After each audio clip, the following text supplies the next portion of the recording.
Magandang araw po, welcome po sa aking channel of 9TV. Patalasasan po, meron po ba kayong mga properties na napapabayaan or non-performing assets? Plan nyo yung ibenta, pero wala kayong oras sa pagbibenta nito.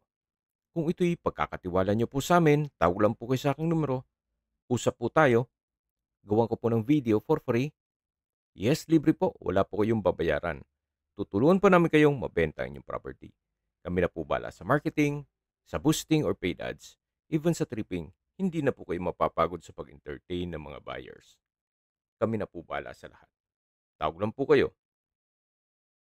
Nandito po tayo ngayon sa Silang Cavite kung saan meron po tayong bagong video presentation. Isang residential farm property na may lot area na 1,450 square meters.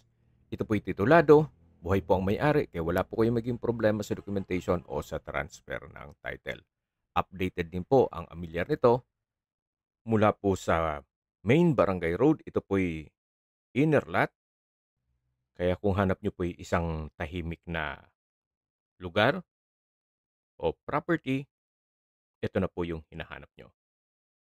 Mula po dito sa kinatatayuan ko hanggang dun po sa dulo. Ito pong malinis na area, yan po ang mismong property na binebenta. May access na rin po dito ng tubig, kuryente at internet provider. Napaganda po nito para sa inyong retirement, gawa ng sakto lang po ang sukat ng lupa.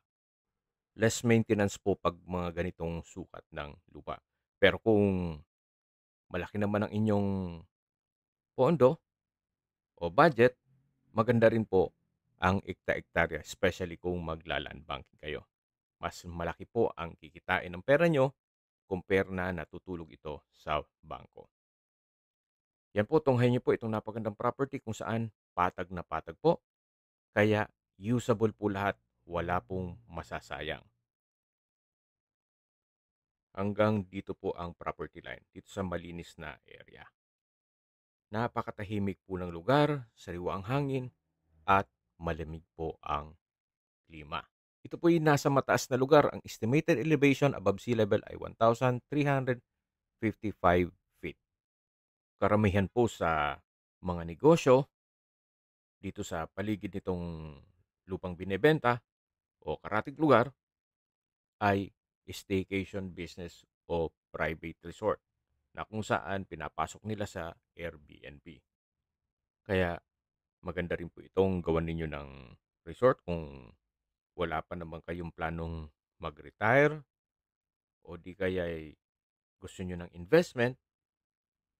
Ang kagandahan po kasi sa Airbnb ay kontrolado nyo ang booking.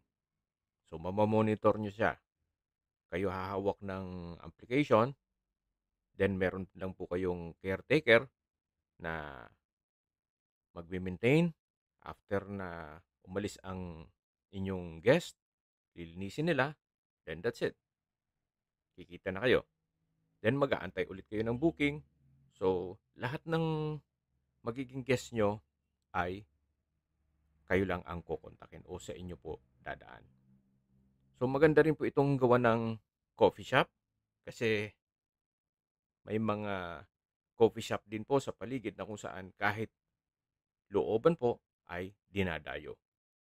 May mga customer po kasi ng coffee shop, gusto nila yung tahimik, yung maganda ang ambience, at syempre, malamig ang klima.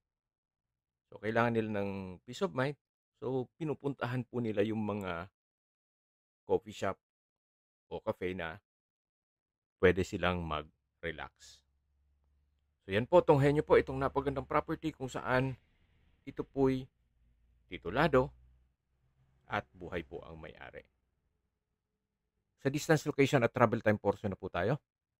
Mula po sa Tagaytay Santa Rosa Road o sa main highway, ang distance is 5.5 kilometers at ang travel time is 13 minutes. Mula naman po sa Tagaytay Flower Market, ang distance is 7.5 kilometers at ang travel time is 17 minutes.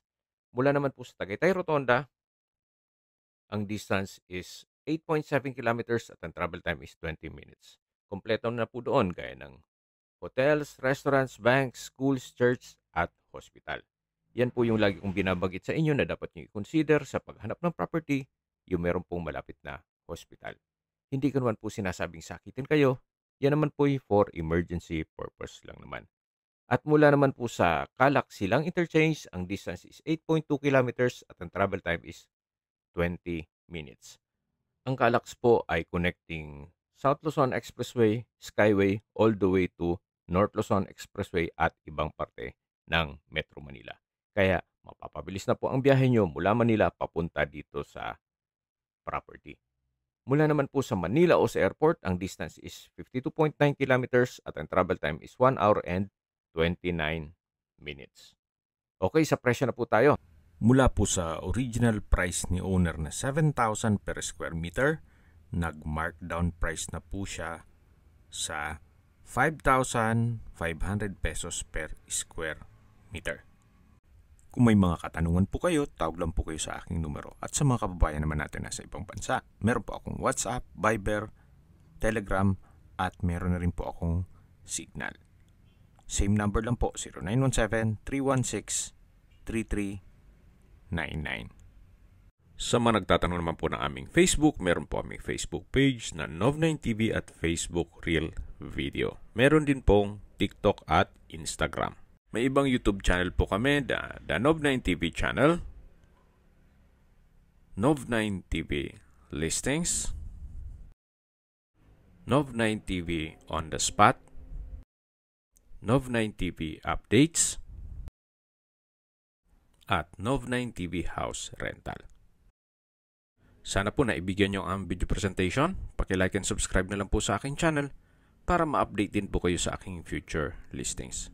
Kung sakali po hanap nyo yung mas malaking sukat ng lupa, meron din po kami ibang listings na pwede nyong pagpilian. Huwag po kayong mag-atubiling tumawag sa amin. Then, let us know your budget para malaman namin kung anong property pwede naming ilog sa inyo. Sa lahat pong viewers, subscriber at nagtiwala po sa amin, salamat po sa suporta. Ingat po kayo lagi at yung pamilya. Maraming salamat po.